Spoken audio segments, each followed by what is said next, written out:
You don't have the. I don't know why. Murphy's Law. Okay. All right, I'm going to sit down until Yeah. you're ready. I'll just do a couple of things. Just like the railroads, we're running right on time. Can I have a seat, please? I work with the railroads and airlines in the U.S. a lot, and the only conferences I've ever been to that run on time, actually the short line railroad conferences in the U.S., if they say they're going to start at 1:01 p.m., they start at 1:01 p.m. And if you're not off the stage, they actually take you off the stage. We won't get that far today. We'll try to make this concise and to the point. They did the good favor to us of going to get the internet password, so I know that everybody wants to check email and do your banking, so we'll be very quiet up here. And we'll try not to disturb you while you do that. How many of you are actually familiar with virtual worlds, with Second Life and There.com? How many of you ever actually visited Second Life or one of the virtual worlds? Not many. How many of you know something about them? And the rest of you are I don't want to use the word improperly, but ignorant of virtual worlds. The virtual worlds that we're going to talk about today they're based on technology that comes out of internet gaming. As Colin said earlier, where there's money, there's development. And with millions of people doing online games and paying for the games, the technology chases their desire. And so a lot of that technology gets rolled over into the virtual world. So that where there's money, there's development. What you don't have in virtual worlds that you do have in online gaming is a series of rules and enforcement, which Colin, again, talked about earlier today. Enforcement is a very key thing. In fact, if I were going to describe the social structure of virtual worlds on the internet, I would say that it doesn't quite rise to the level of anarchy. It's wide open, non-enforceable, etc. at the moment. And so if you take Colin's dictum that we go where the conflicts are, there are conflicts there, and you can certainly find a thing to do. Like everybody else, good public speaking tells you that you're supposed to find a way to connect to your locale wherever you are. And everybody's been quoting Beatles songs all day, and I didn't want to be left out. So I've been trying to think of Beatles songs that have to do with virtual worlds. And I got to tell you, it's been pretty tough. So I've come up with a couple I tried. The first one I thought, well, okay, we're going to talk about Second Life.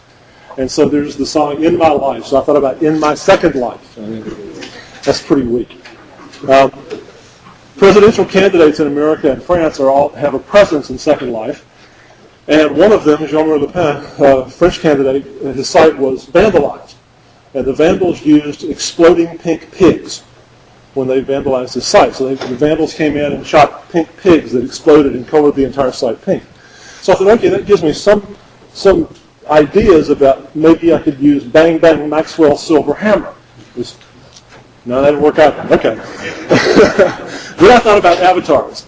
And in virtual worlds, you have to have an avatar. That's your representation on screen. And for some reason, when I got my Second Life account, there was no avatar that was a bald, overweight, old guy.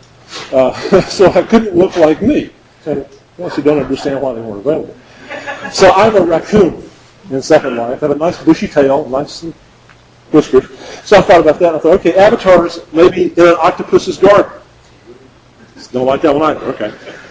The last one is in Second Life, as on the internet generally, one of the major generators of business, commerce, interest, etc., are pornography sites. And when you do searches for sites on Second Life, you get a lot of hits that say adult content, adult content, adult content. And so I thought about Love Me Do. Didn't like that one either. Okay. Why don't we do it in the road? Okay, there you go. See, leave it to Colin, a true visionary. The panel this afternoon, you're always supposed to say it's a distinguished panel. And often that's a little bit of a stretch. It's not a stretch with this group. If you were going to find three guys who could tell you where things are going and who think in a visionary way, you'd probably come up with these three. Ethan Cash is going to start off. Ethan, as you all know, I'm sure, is a professor at the University of Massachusetts at Amherst, one of the founding fathers, although he doesn't like to say that, of the online dispute resolution movement.